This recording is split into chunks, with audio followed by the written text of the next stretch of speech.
Hi friends, welcome back to another video of English Guru. Welcome to 1 Minute English. ഇന്നത്തെ വീഡിയോയിൽ നമ്മൾ പറയാൻ പോകുന്നത് until by എന്നീ രണ്ട് ടേംസ് തമ്മിലുള്ള വ്യത്യാസമാണ്. Until എന്ന ടോപ്പിക് നമ്മൾ എടുക്കുകയാണെങ്കിൽ it means that do something up to a future time എന്ന് പറയുന്നത് ഇപ്പോൾ ഞാനൊരു എക്സാമ്പിൾ പറയാം. I have to be online until 5 PM എന്ന രീതിയിൽ നമ്മൾ പറയുന്നു. അതായത് 5 മണി വരെ എനിക്ക് ഓൺലൈനിലായിരിക്കണം എന്ന രീതിയിലാണ് നമ്മൾ പറയുന്നത്. അതായത് ഇവിടെ നമ്മൾ അതുവരെ എന്ന രീതിയിലാണ് ഒരു പോയിന്റിൽ നിന്ന് തുടങ്ങി ഈ പോയിന്റ് എത്തുമ്പോൾ അത് അവസാനിക്കും എന്ന രീതിയിലാണ് പ്രോസസ്സിങ് പോകുന്നത്.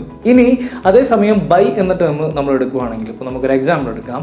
I have to finish the lesson by 5 PM എന്ന രീതിയിൽ പറയുന്നു. എന്ന് വെച്ചാൽ അൺടിൽ എന്ന ടേമിൽ നിന്നും ഇതിനെ വ്യത്യസ്തമാക്കുന്നത് എന്താണ്? നമ്മൾ നേരത്തെ പറഞ്ഞത് വരെ എന്നുള്ളതായിരുന്നു അല്ലേ? ആ സമയത്താണ് ഫിനിഷ് ചെയ്യുക. എന്നാൽ ബൈ ഉപയോഗിക്കുന്നതോടെ അതിന് മുൻപായിട്ട് എന്ന മീനിങ് ആണ് വരിക. ഓക്കെ, ആ ടൈം കൊണ്ട് എനിക്ക് തീർക്കണം എന്ന രീതിയിലാണ് പറയുക. അപ്പോൾ അതിൻ്റെ മുന്നേ ആയിട്ട് ഇത് തീർക്കപ്പെടും എന്ന രീതിയിലാണ് നമ്മൾ ബൈ ഉപയോഗിക്കുക. രണ്ട് എക്സാമ്പിളും കൂടെ നിങ്ങൾക്ക് നോക്കാം. അപ്പോൾ അൺടിൽ എന്ന് പറയുന്നതും ബൈ എന്ന് പറയുന്നതും സിമ്പിൾ ടോപ്പിക്കാണ്. ചെറിയൊരു വ്യത്യാസമുള്ളൂ. അത് നിങ്ങൾ ഈ രണ്ട് എക്സാമ്പിളൊന്ന് വെച്ച് നോക്കിയാൽ മതി. വളരെ സിമ്പിളാണ്.